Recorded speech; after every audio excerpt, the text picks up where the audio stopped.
Galloway's unheard of. This southwestern corner of Scotland has been overlooked for so long that we've fallen off the map. People don't know what to make of us anymore, and they shrug when we try and explain. When my school rugby team travelled to Perthshire for a match, our opponents thumped us for being English. When we went for a game in England, we were thumped again for being Scottish. That was child's play, but now I realise that even grown-ups struggle to place us. There was a time when Galloway was a powerful and independent kingdom. We had our own Gaelic language, and strangers trod carefully around this place. The Romans got a battering when they came here, and the Viking Lord Magnus Barefoot had nightmares about us. In the days when longboats stirred the shallow broth of the Irish Sea, we were the centre of a busy world. We took a slice of trade from the Irish and sold it on to the English and the Manxmen who loom over the sea on a clear day. We spurned the mainstream, and we only lost our independence when Scotland invaded us in the year 1236. Then came the new lords of Galloway and the wild times of Archibald the Grim, and he could fill a whole book for himself. You might not know what Galloway stands for, but it's plain as day to us. Being shortlisted for the non-fiction book award is awesome. It was really, really great news. And what was strange was that my book came out just before the start of lockdown. In my first year, I had 70 events cancelled to promote the book. Last year was really hard for everybody, but after a long time, a lot of work and a lot of effort going into a project like this, there was some pretty sort of squeaky, insecure moments where you really have no idea how it's going. So to get a shortlisting like this is really cool, really encouraging, and it's a big confidence boost as well. As I say, I want to do more of this, and so shortlisting is a big endorsement. It's an encouragement.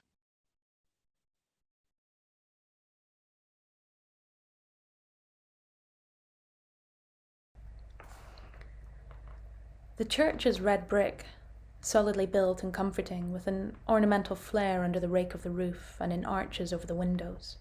The exterior is neat, the guttering and roof tiles done at smartly in scarlet. But the sign that should show the times of service has come away from the wall. Leafed limbs of various autumnal hues have come to rest shyly against the brickwork or prostrate themselves across the stone steps that lead up to heavy wooden doors. That's all that gives it away. After a while, you don't need much. To the discriminating eye, you might as well spray paint it across the facade. Gone to shit, come on in. Some places they do, I guess. Not in so many words. Anyway, it's true. Round back, through a weed-choked courtyard, the door is wide open. I'm so delighted to find myself on the shortlist at the National Book Awards. It's really an incredibly sort of touching and emotional moment. I think it's never really been a better time to be a writer in Scotland right now. There's such an amazing feeling of sort of community that's springing up. There's so many amazing writers, and it's been such a pleasure to meet many of them over the last couple of years, and I can only thank the judges so much for seeing something in Islands of Abandonment and wanting to highlight it. So thank you.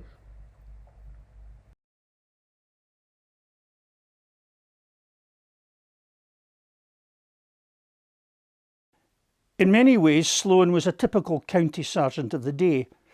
In his late 30s, with 20 years police service, his early career had been interrupted by war service in the Scots Guards.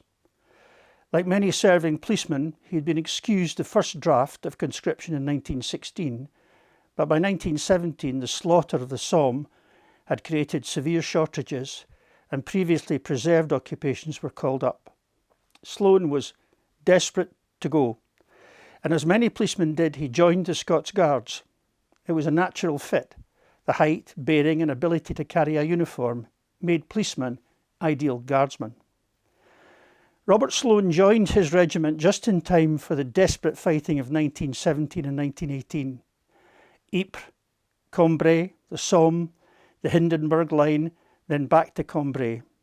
By the time he was demobbed and joined the police in 1919, he had seen and done things most men don't encounter in a lifetime. The grainy photographs that survive of him show a sandy-haired man, lean and fit with a strong jawline. He looks as if he could have been hewn from granite. And in this case, appearances were not deceptive. I was determined to bring them back. I was determined that people would hear the story of Robert Sloan, would hear the story of John Glaister. And I felt a duty to write the book and to bring these people back into the light. It's a huge privilege. I'm very, very excited about it, because when I came across these papers, I realised it was a very, very important story. My only doubt was my ability to tell it. The fact that I've been shortlisted, and this book has been shortlisted for this very prestigious award, gives me a lot of comfort in that area.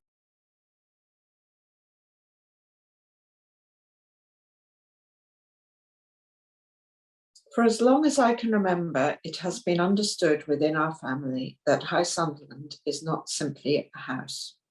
One close friend, Jenny, described it as a Mondrian set within a clint, because with its series of colourful glass panels set against the backdrop of birch and fir trees, it is like living within a work of art.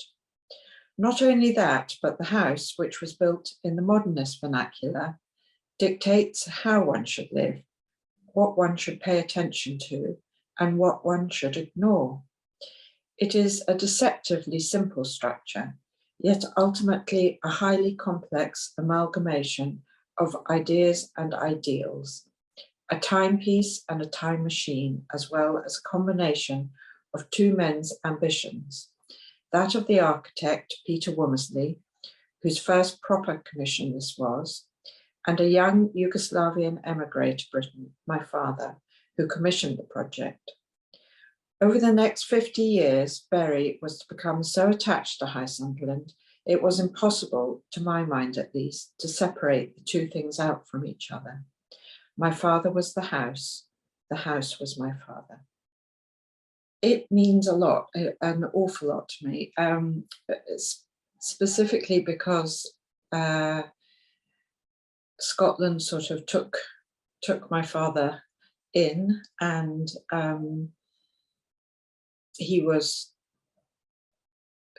absolutely captivated by the landscape and the colours and the beauty of Scotland. And also found the people he made friends with and worked with very kind and accepting and generous. And it was where I grew up, and it's very close to my heart too. So actually this is just very touching for me, and I know he'd have been chuffed to pieces to feel that his story was out there, and that the book had been nominated.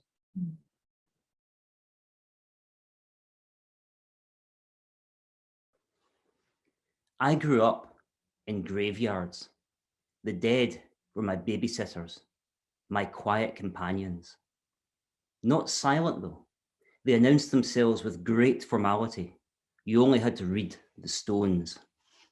Here lays the corpse of Mary Dickey, who died December 18th, 1740, aged 3 years and 9 months. Suffer the little children to come unto me. Now that's one I remember from the Old Town Cemetery in Stirling.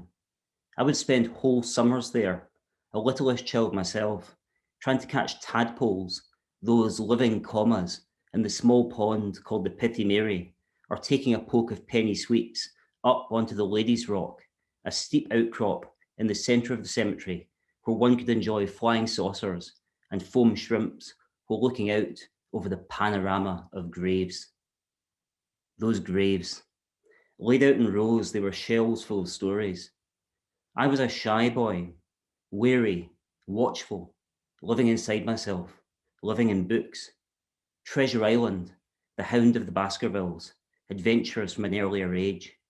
Headstones in that company were just more tales, and I would wander among them, reading the inscriptions, gawping at the 18th century carvings, poking a soft finger into the socket of a stone skull or into the pits left by musket balls in the walls of the medieval church. That was the thing about graveyards. They felt like and feel like treasure houses of stories. Some of these stories are international bestsellers. George Eliot and George Michael in Highgate, Oscar Wilde and Jim Morrison in Père Lachaise. Others, though, are known only locally, if at all. My book, A Tomb with a View, like a certain sort of funeral, is a celebration, not a lament. It uncovers the stories and glories of the best graveyards, from grand city cemeteries to elegiac country churchyards. I love all these places. I love the bones of them, and I want to make you love them too. It means an enormous amount to me to be nominated for the non-fiction award at Scotland's National Book Awards. I mean, I really put my heart and soul into this book. I gave it absolutely everything I had, and it's very, very important and an honour to me to be recognised for the work in my own country. And especially given the fantastic books that have been nominated in this category in the past, and people that have been nominated with me this time. So I'm tremendously grateful for this honour, and very much looking forward to seeing what happens.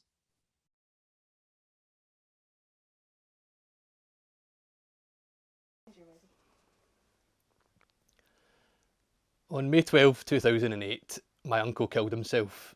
No matter how many times I write that sentence down, it still shocks me. That moment from 13 years ago set me off on my mental health journey, one which has delivered a handful of highs, a fair number of lows, and an inadvertent but enlightening degree of self-discovery.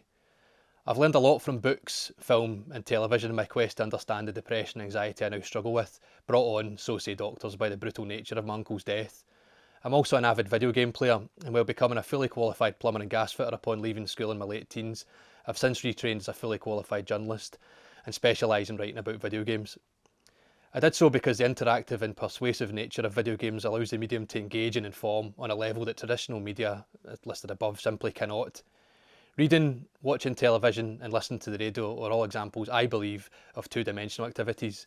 The person on the telly, the newsreader, the actor, the documentary maker tells you something, you listen, you watch, you consider the information, and then you move on with your day and you do whatever you want with it. Video games, on the other hand, require you to engage on a multi-dimensional level. Imagine turning your game console on, watching your chosen game load up, and then placing your control pad on the floor. That game isn't going anywhere without your input. And for that frozen screen to move, or to progress through the game's story, to understand whatever it wants to tell you, you've got to make it happen. The game tells you something, you listen, you watch, you consider the information, and then you make it move on. All of which puts video games in a unique position to explore interpersonal themes, such as my focus on issues of mental health, including suicide, depression, and a wealth of other sensitive and complex subject matters by virtue of player agency.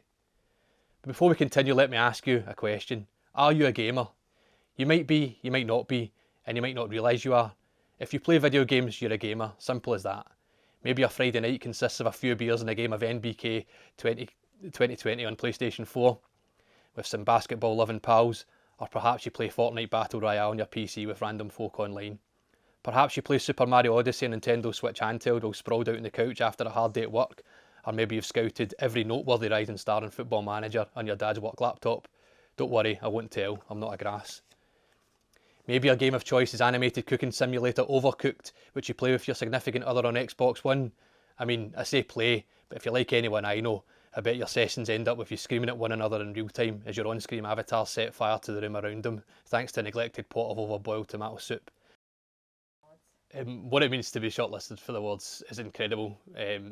Like I've said from the start of the project with Checkpoint, from the first idea of the inception of the book to having it published and out there, this is my story, but again, I wanted it to reach other people, and to be shortlisted for this award, it just blows me away because it means that the book has been noticed on a much bigger scale than I might have ever imagined.